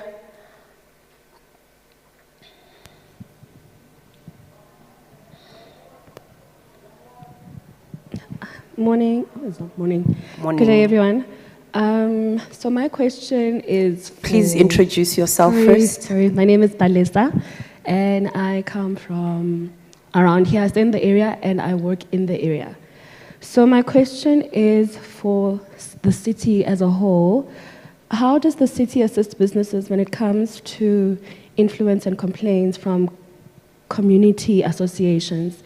And I'm asking this because we have had complaints from the community with regards to vagrants that are occupying vacant land, which is partially owned by private sector and the city. So we have a land where there's a stream which is owned by the city, but it falls within our property. So that land was not enclosed. Then we had problems where we had vagrants and illegal miners occupying the land, and obviously with the illegal dumping and all of that happening, complaints then arose from the community. We tried to step in and resolve the issue, but now we don't know who to contact from the city. There's a lot of departments, you're being sent from pillar to post, you reach one department, they are able to help you, but only to a certain level. Then you need to find another department where you need to be told that they then need to come in. But when you call the other department, they're all pointing fingers. So I'd like to know, as a resident and as a business in the area, how does the city help us in resolving that issue? Where do we meet each other in the middle? Because if we need to fix that, every party needs to be happy. The community, city, and ourselves as the business. Noted. Thank you so much. Do we have any other hands? There is one at the back, and then we can do the first round of responses.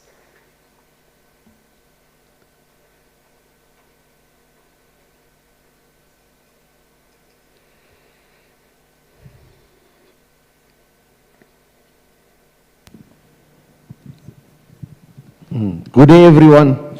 My name is Sean Daniels. I'm a ward committee member, and my portfolio is economic development. And I just want to thank you for this opportunity. My concern is this: as a ward committee member, this is running the 5th year now. And my experience in economic development was that there's too much closed doors. When I'm saying this, there's a lot of vacant land, as the gentleman already alluded. Now, the problem with this is that there's a lot of entrepreneurs, there's a lot of potential in those areas, and there's a lot of potential for entrepreneurs. And on paper, we have all these ideas and creativity and everything that you can say this is something that can take us to the next level. But because of closed doors, because of red tape, because of the uninterest of the people that are in economic development, offices that are closed, people that making always promises, we are getting nowhere. Whereas we know if there's more interest and there's more open doors and there's more people listening, then we can really go and take the next step and go to the next level. So my question is just this, is why do we have things on paper? Why is there opportunities? But we never, it's only there for formality. There's a lot of programs, but nothing is happening of it. Everything seems to be the same. When 5 years have passed, you've seen no value being added to nothing. So yeah, that's what I want to say. Thank you so much. We can take responses. The first one was for our group finance, so maybe let's start with you, Busi. The second one is a comment. Maybe the RD can also respond to that. And then the next one on illegal dumping, I think that will be for the... I'll answer all of them. Okay, great. Thank you. Yeah, thank you very much. As a regional director, I'm going to take accountability and answer all the questions, answer comprehensively, because I think in terms of the presentations that we've made, is that we want to engage in a conversation so that all of us, including myself, because wherever we go in life, as much as I'm a complainant, as much as I'm an aggrieved, as much as I'm a solution seeker, I'm also part of the solution.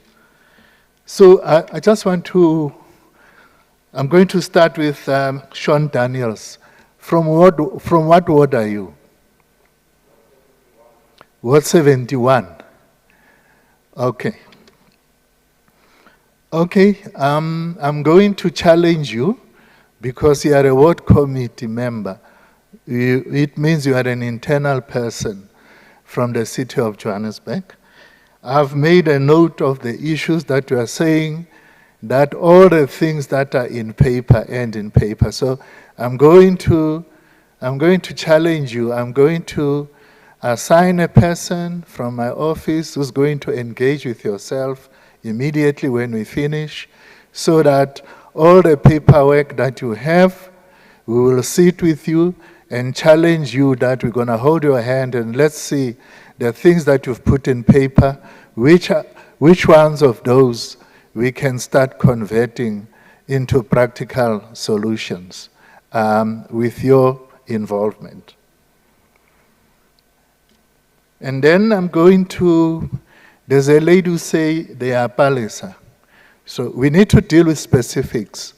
So when you say you are a resident, that's one thing, but we need to know, for example, in what business you are, and also the things that you are raising. We need to be very specific. So when we say, personally, we try also, we dissuade people from using the word vagrant. It's people who have fallen on hard times. It's people that are displaced. It's people that are homeless, amongst other things. Because in most instances, the word vagrant takes away and strips away the dignity of the person. So it's usually, in the city of Johannesburg, we encourage people to say, these are displaced people.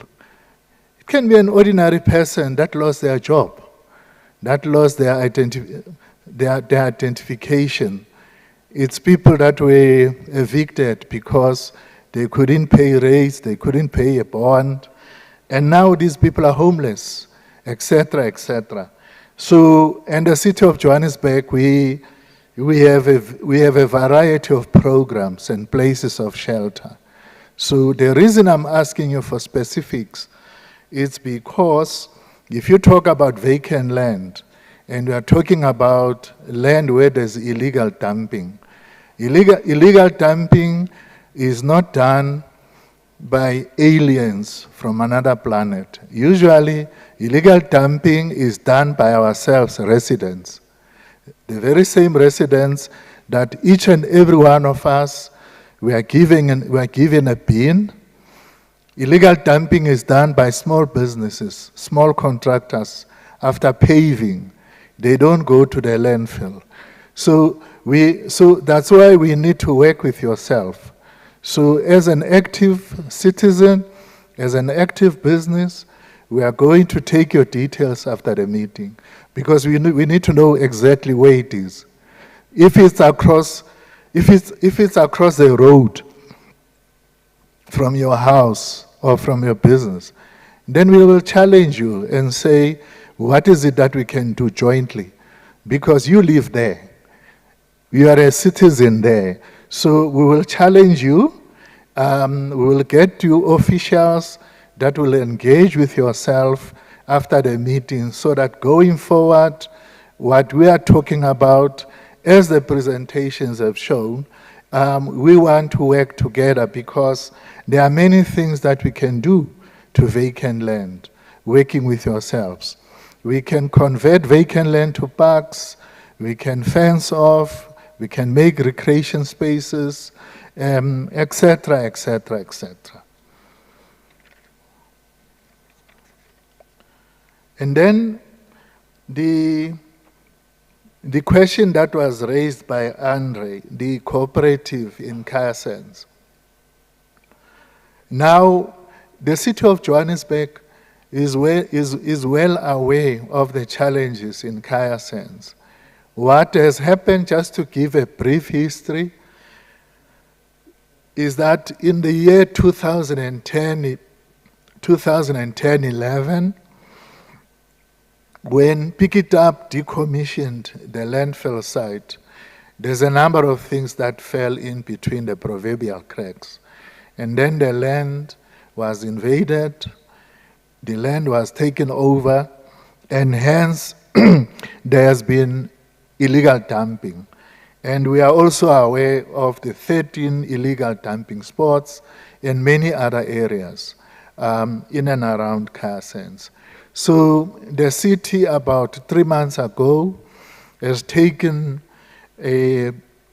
steps, has taken decisions, has allocated budgets.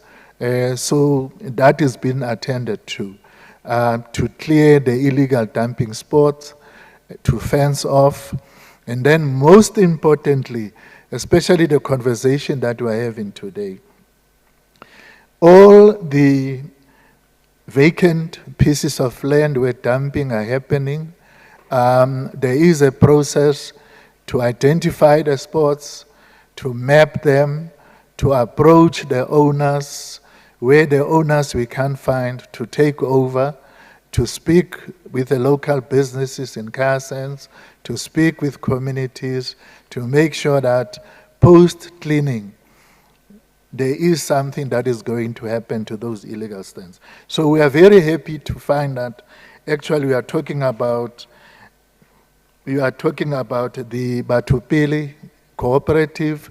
So we will engage with yourselves. There is a way in which the city can help. We have also noted the fact that there's 1.5 million that has been owed. So we will make arrangements so that you can make all the details of the property available to colleagues at Revenue Services, so that in terms of what has been presented, what is it that can be done about the 1.5 million debt? So up until all the facts are presented, up until all the details of the account, the details of the debt are presented to colleagues at Revenue, we can't say what is it that can be done. But we surely know that there are things that can be done. So we are very encouraged by the fact that people want to make the land available so that either farming or housing can happen, and these are the things that we are encouraging. So after the meeting, we will exchange details so that we can have further meetings. We can get to know the cooperative, because also in terms of the cooperative, the regulations, the legislation, the policy that guides cooperation. So we need to do a proper assessment. What is the status? What is the locum? So that also the people, the colleagues from economic development and social development, what are the things that they can provide assistance with? The colleagues from the departments, what is it that they can do to provide assistance? But it's something that surely we look forward to, we embrace, and we are excited by the fact that there are people in the communities who want to assist to alleviate food security, to alleviate housing, and also to deal with other issues. And then, Mr. van der Schaiff, thank you very much. I think the city started already 2 years ago with the Johannesburg Business Forum. I agree with you. I think we will go back and talk and discuss with colleagues from economic development that let's breathe life into them again. Surely with community leaders like yourselves, with people like yourselves, with all the wisdom and the history and the knowledge, I think with your guidance and assistance, we can revive the Joburg business forums so that we meet monthly and quarterly, so that all these things that are being raised, we can have a structured forum and a structured place and time to discuss, so that we can be able to then talk about the real conversation that we need to have, that what is it that we need to do to build small businesses, what is it that we need to do together to build big enterprises, what are the things that we need to do to attract both local and foreign direct investment, because I think people who have lived here for long will know that there's always been the history of having major corporations that have been based in our region. But also we've always had a history of having home industries in the region. We've had thriving arts, culture, deco, you name it. So I think that's where we all want to go. And I think based on the discussions and what we've had today, it is doable. It is in our hands, it's doable.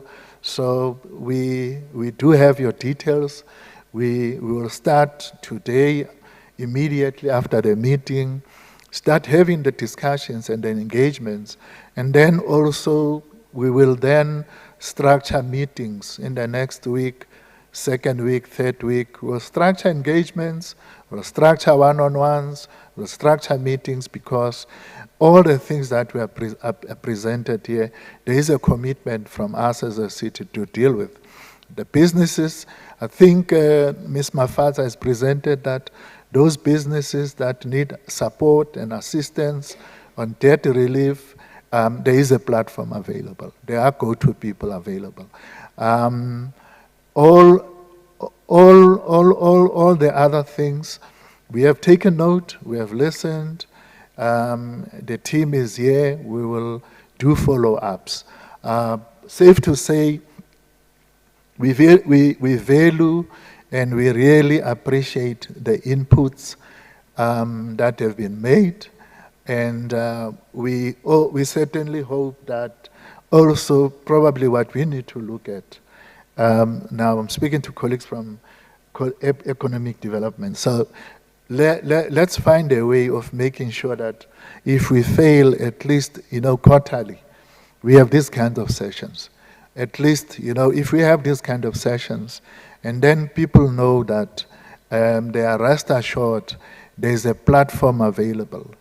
there are people available, because as residents, as business, you want a door where you can knock and it's opened. You want people that you can talk to and you listen to. And I think that's what brought us here, so that going forward, we've got a comfort that whatever issue it is, social, economic, environment, business, and so forth, all you want is to make sure that you are not sent from pillar to post, but you know who are the go-to people, and the things that you raise can be attended to. So from my side and from all of ourselves, the team speaking with one voice, representatives from the national government, provincial officials, all of us from the city, I think we are very grateful to you. We sincerely thank you from the bottom of our hearts for making time and coming through and engaging with ourselves. We thank you. We thank you sincerely. Thank you, Program Director.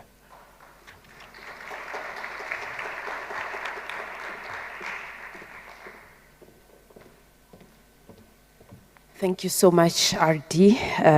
That's very encouraging, and I'm sure the businesses are equally encouraged to see the level of support and commitment that the city is committing in this engagement.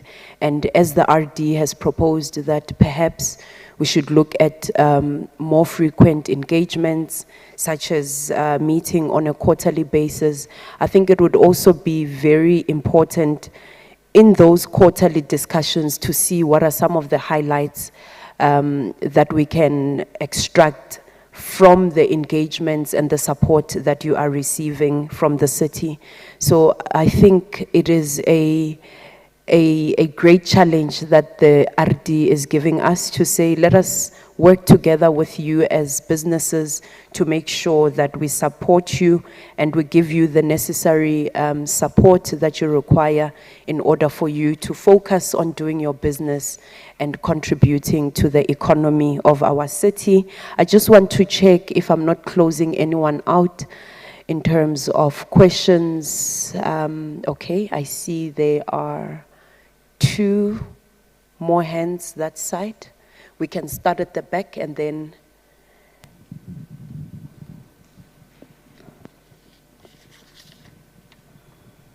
Good You can go afternoon. ahead. Good afternoon, everybody. My name is Ivodia. I am a business owner in the Robertville area. I've got a couple of questions which are, I think, directed at many of, I would say, the participants today. We are a property that's based on Robert Road.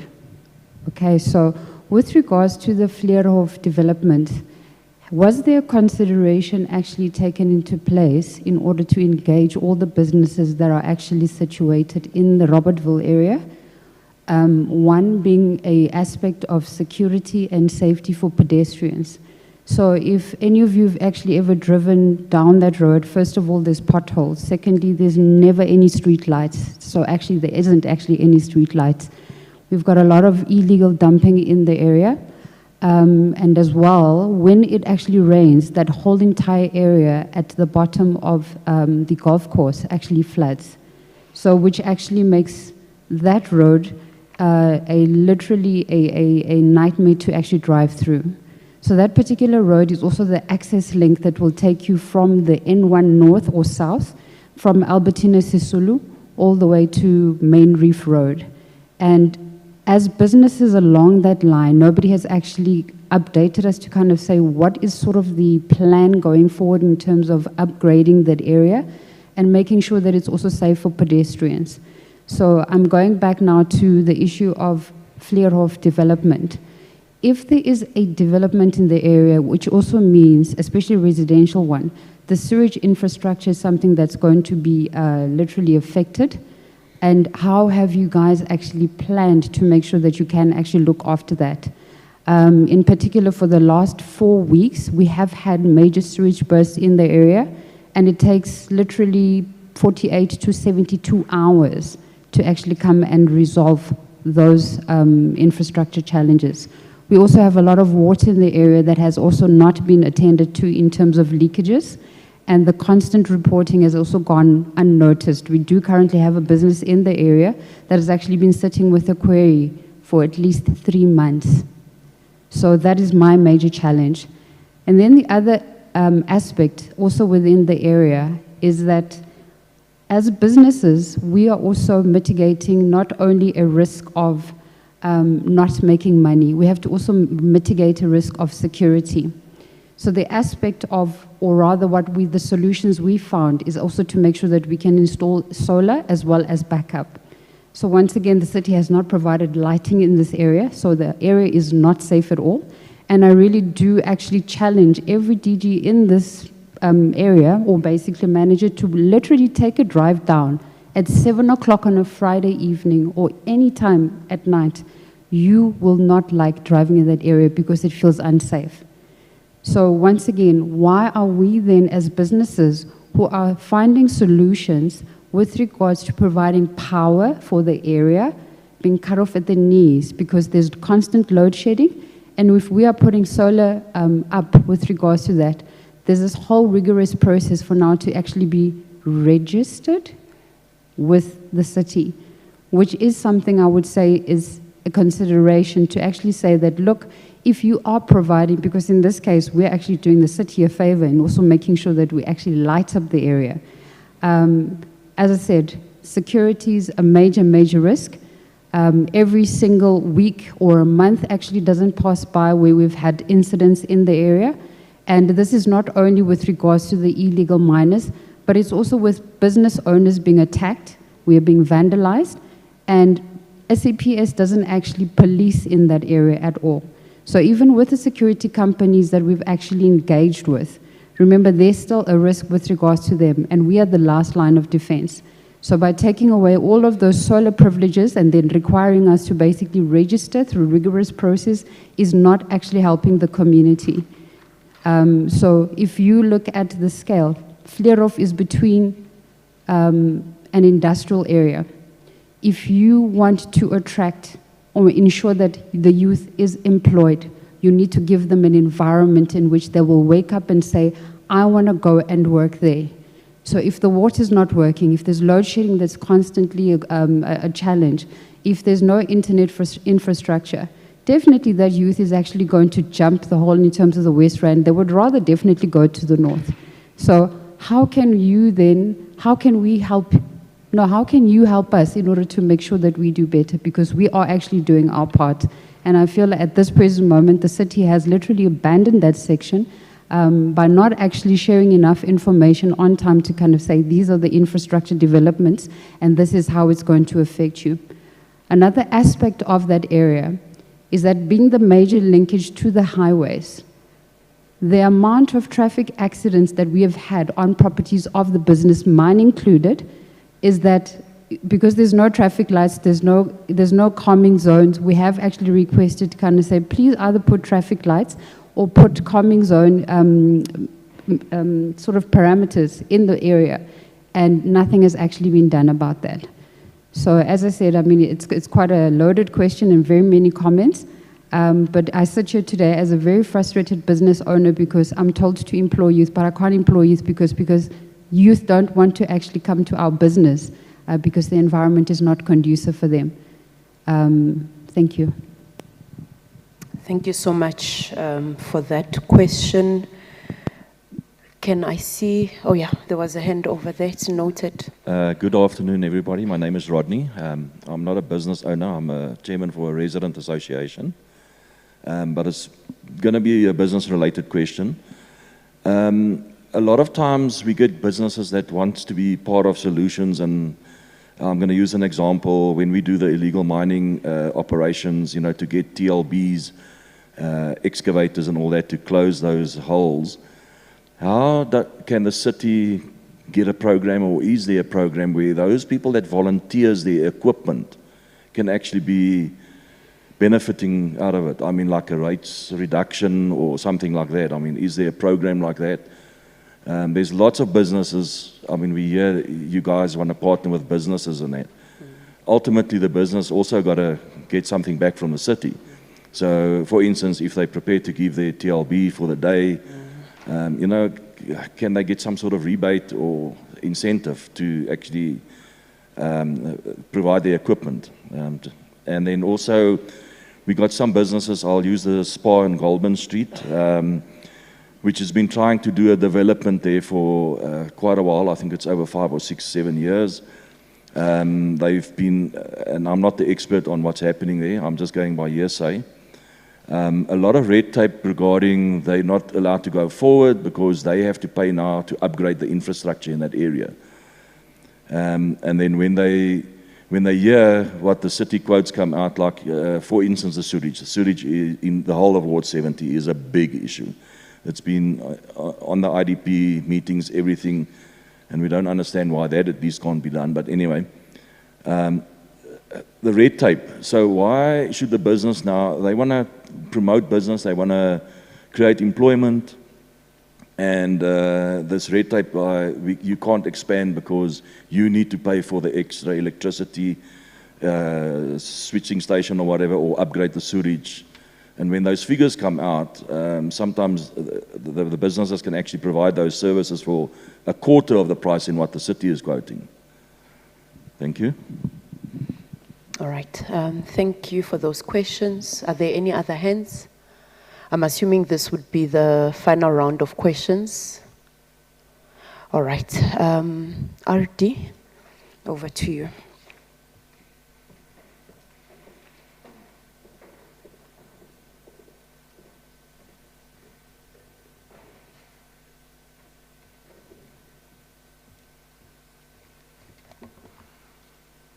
Okay, thank you. I will start with the question from Rodney.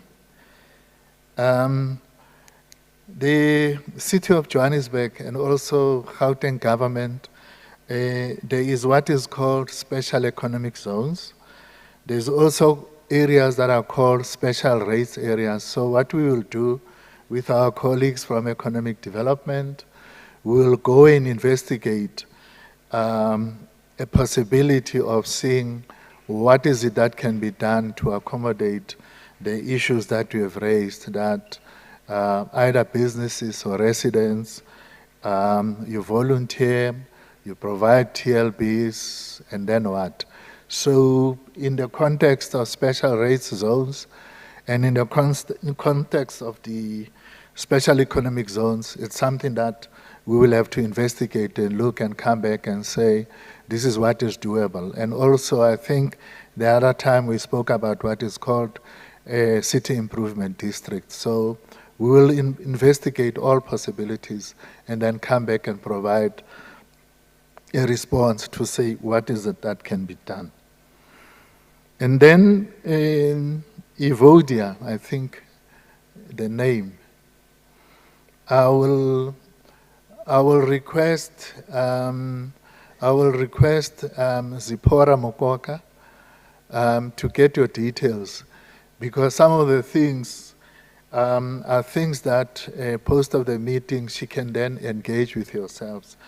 But just to answer one or two of your questions, when Flare-Off was conceptualized, was there consultation? Yes, there was, because when a development is done, there is what is called a planning process where there is an advertisement. So the project was advertised, the plans were advertised, because in terms of SPLUMA, which is Spatial Planning and Land Use Act, all developments, the town planners and the people developing have got to advertise for up to 30 days. So there was planning that was done, there was public participation that was done. And then the issues that we are raising on sewer and water, the city is well aware of the fact that either you look at it as Ward 70 or you look at it as old Flare-Off and new Flare-Off. So the city has put in place a plan to upgrade the sewer in and around, I think it's Florida, it's a Florida basin, then it's the Fleurhof basin. Obviously, it's going to take time, money, and resources to ultimately upgrade the entire sewer system.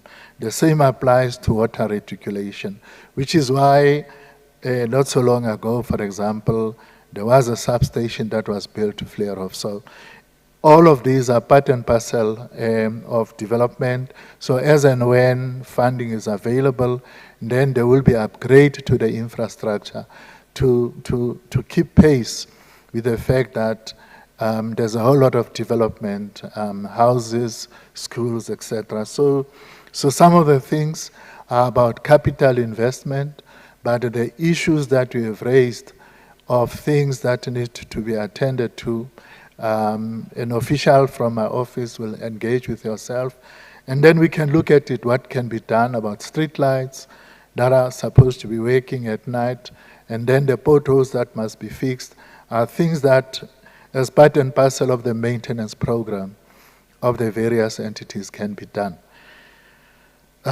So the rest of the things, I think, like I've said, we are issues that I think now that we have had this engagement, we are available. Team Joburg is available, so are officials from the province and the National Department of Employment and Labor to engage, going beyond the meeting today. So thank you very much, Program Director.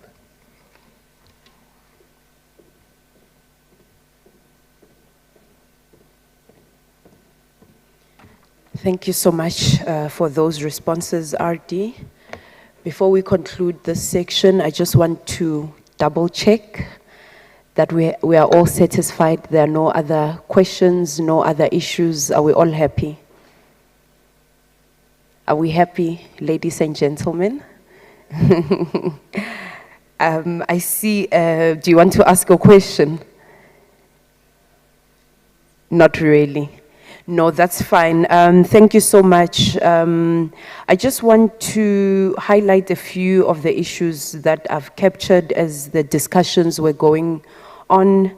I know the RD has already given us a way forward, but just to add to that is that as Team COJ, we are going to consolidate and analyze all the questions and answers that the RD has given, and what we are going to do is provide feedback to the relevant parties that have asked those questions. So if I can ask everyone that had a question, please make sure that the COJ officials have your contact details. If you can also highlight some of the issues that you want to be resolved so that we can start attending to it. And then the second point is that we are going to prioritize quick wins. There was a comment earlier on about low-hanging fruits.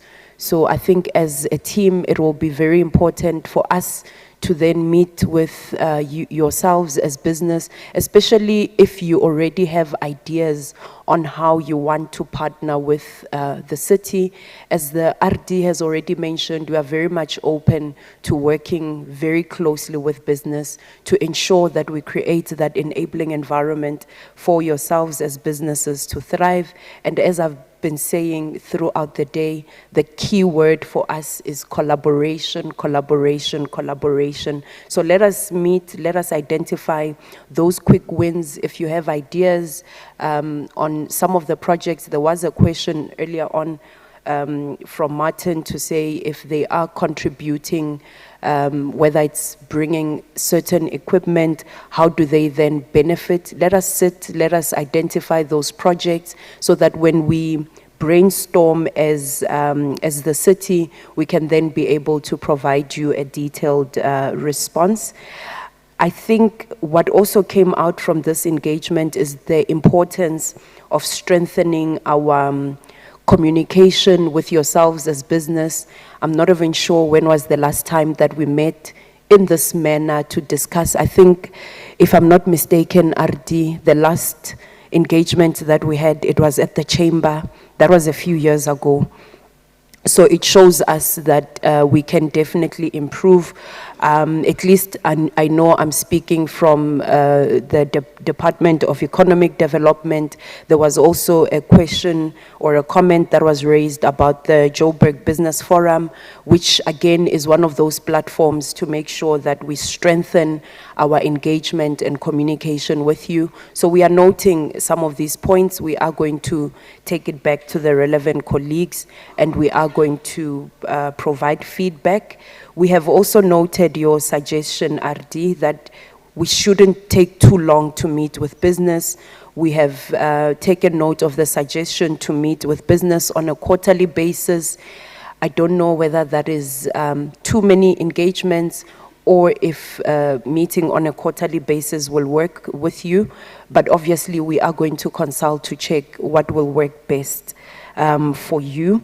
And then the other reason why we had this session, it was to highlight and strengthen our intergovernmental and interdepartmental coordination. So as part of resolution of those issues that you have highlighted, again, we're going to go to the drawing board to see how best can we facilitate the resolution of the issues.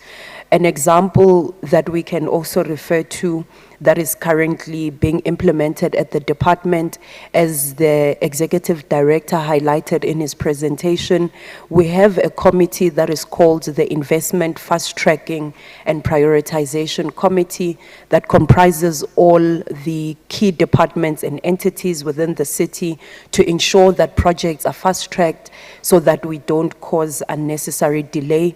So I think what we would then need to do as the team is to conceptualize solutions that speaks to businesses that have already invested in the city.